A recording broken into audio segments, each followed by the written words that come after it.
कभी सोचा है शिखर पर होना कैसा लगता होगा? एक सिंहासन पर बैठना, एक पूरे देश को चलाना, सुनने में कितना पावरफुल लगता है ना? लेकिन इसी शक्ति के साथ आता है एक गहरा, लगातार डर, सत्ता खो देने का डर।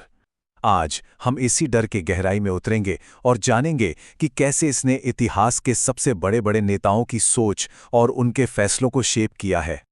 देखिए, सत्ता हासिल करना एक बात है, लेकिन उसे बनाए रखना वो एक बिल्कुल अलग ही खेल है। ये बात आज से लगभग 500 साल पहले एक इटालियन डिप्लोमैट निकोलो मैकियावेली ने अपनी किताब द प्रिंस में बहुत ही गहराई से समझाई थी। उनका कहना था कि असली चुनौती तो तब शुरू होती है जब कोई इंसान चोटी पर पहुंच जाता है। जैसे ही कोई लीडर सत्ता में आता है ना, दुनिया तुरंत दो हिस्सों में बंट जाती है।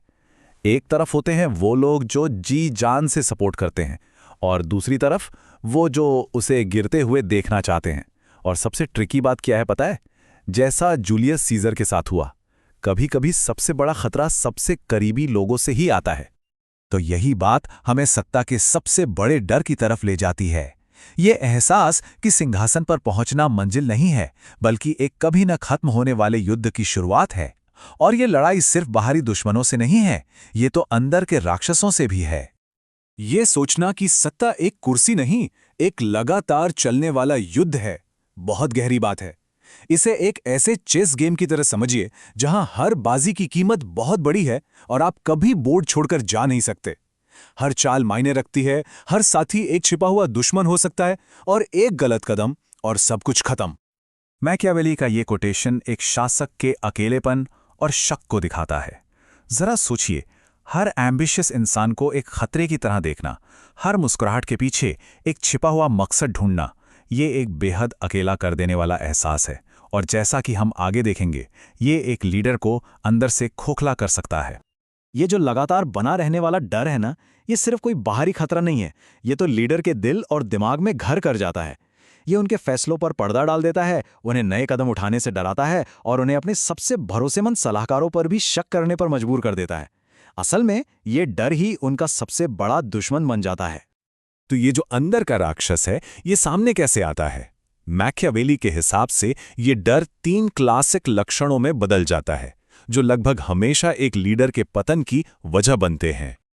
चलिए इन 3 चेहरों को एक एक करके समझते हैं। पहला है संदेह। लीडर को हर परछाई में दुश्मन और हर बातचीत में साजिश नजर आने लगती है। यही शक उसे सख्त बना देता है, नए आइडियाज या बदलाव से डराता है, जिससे सिर्फ ठहराव और गलत फैसले होते हैं। और आखिर में अपनी कुर्सी बचाने की छटपटाहट में वो अत्याचारी बन जाता है और उन्हीं लोगों को कुचलने लगता है जिनसे वो डरता है। मजे की बात देखिए, अपनी सत्ता बचाने के लिए वो जो भी करता है, वही उसके पतन को और तेज कर देता है। तो क्या इसका मतलब सब कुछ खत्म? क्या डर हमेशा एक लीडर को बर्बाद कर देता है? नहीं। यहीं पर मैकियावेली कहानी में एक जबरदस्त मोड़ लाता है। वो कहता है कि डर को खत्म करने के बजाय सबसे चालाक लीडर इसे ही अपना हथियार बना लेते हैं। ये हमें एक बहुत ही बुनियादी सवाल पर वापस लाता है। क्या डर वाकई में सिर्फ एक दुश्मन है, या फिर ये एक ऐसा टूल हो सकता है जिसे हम अपने फायदे के लिए इस्तेमाल करना सीख सकते हैं? और ये रहा मैकियावेली का वो क्रांतिकारी जवाब।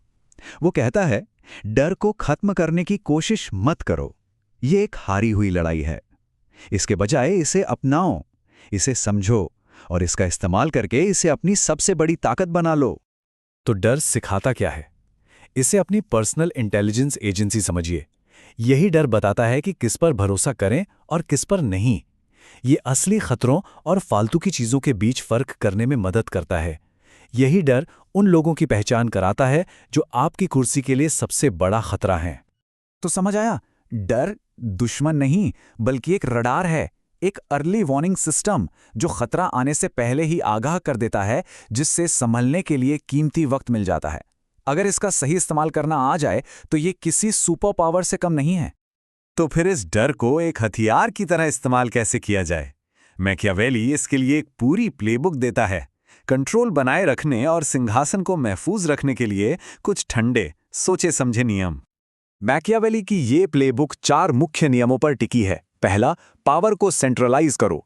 इसे किसी के साथ मत बांटो, क्योंकि जिसके पास भी इसका छोटा सा हिस्सा होगा वो और ज्यादा पाने के लिए आपको चैलेंज कर सकता है। दूसरा, खुद को इतना जरूरी बना दो कि लोगों को यकीन हो जाए कि आपके बिना सब बिखर जाएगा। तीसरा, अपने उत्तराधिकारियों को हमेशा कमजोर रखो, किसी को भी कभी इतना मजबूत मत बनने दो कि वो आपको चुनौती दे सके। और आखिर में एक मजबूत पब्लिक इमेज बनाए रखो, क्योंकि जो दिखता है वो ही बिकता है, और जिस दिन लोगों ने आपको कमजोर समझना शुरू कर दिया, समझो खेल खत्म। लेकिन इन सब बाहरी रणनीतियों के बाद मैकियावेली हमें अपने आखिरी और सबसे गहरे सबक की ओर ले जाता है, और वो ये है कि असली लड़ाई दूसरों को कंट्रोल करने की नहीं है, बल्कि खुद को कंट्रोल करने की है। ये मैकियावेली की आखिरी चेतावनी है। जिस पल कोई लीडर डर को अपने फैसले लेने देता है, उसी पल वो कंट्रोल खो देता है। वो सत्ता नहीं संभाल रहा होता, वो सिर्फ सत्ता का एक वहम पाले हुए है, और उसका अंत करीब है। आखिर में मैकियावेली हमें सिखाता है कि सत्ता का खेल सिर्फ ताकत का नहीं है, बल्कि ये संयम का खेल है। असली शासक वो है जो अपने डर पर काबू पा लेता है, ना कि वो जिसे उसका डर कंट्रोल करता है। और ये हमें एक शानदार बात सिखाता है कि सत्ता किसी इंसान को बदलती नहीं, बल्कि उसके असली चेहरे को दुनिया के सामने ले आती है। तो आखिरी सवाल यही है, जब सत्ता किसी के असली रूप को सामने लाती है, तो सिंहासन पर कौन बैठता है? वो इंसान या उसका डर?